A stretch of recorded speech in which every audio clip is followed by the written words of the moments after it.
12 லக்கணத்துக்கு 12ல் கேது இருந்தால் மோட்சங்காங்க. குறிப்பாக சிம்ம லக்கணத்துக்கு 12ல் இருந்தால் மோட்சங்காங்க. சிம்ம லக்கணத்துக்கு 12ங்கும்போது கடகராசிக்கு கேது பகை. அது எப்படி சொல்கிறாங்க?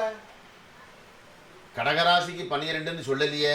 சிம்ம லக்கணத்துக்கு 12. சிம்ம லக்கணத்துக்கு 12ன்னு சொல்றாங்க. சிம்ம லக்கணத்துக்கு 12ல கேது இருந்து பிறவி கிடையாதுன்னு சொல்லுவாங்க. இதுக்கு இன்னொன்று புலிப்பாணியில் என்ன சொல்றாங்கன்னா, கரிய பாம்பிருந்த ராசிக்காவலன் பெரிதொரு கோணத்தில் ஆட்சி உச்சம் கேந்திர திரிகோணம் ஏறி நின்றால் நீ, அதாவது தினம் தினம் ராஜயோகம்னு சொல்லுவாங்க. இதுக்கு மகான் வித்வான் புத்தரை சொல்லலாம். அவர் ஒரு குறிப்பிட்ட வயசு வரைக்கும் ராஜபோக வாழ்க்கையை வாழ்ந்துட்டு அதுக்கப்புறம் சன்னியாசி வாழ்க்கை வாழ்ந்துட்டாரு. இது சன்னியாசிங்கிறன்னு சொல்வதை விட எத்தனையோ பேருக்கு. மேலும் தகவல்களுக்கு சப்ஸ்கிரைப் செய்யுங்கள் பொன்னமெக்ஸ் டிவி. வணக்கம்.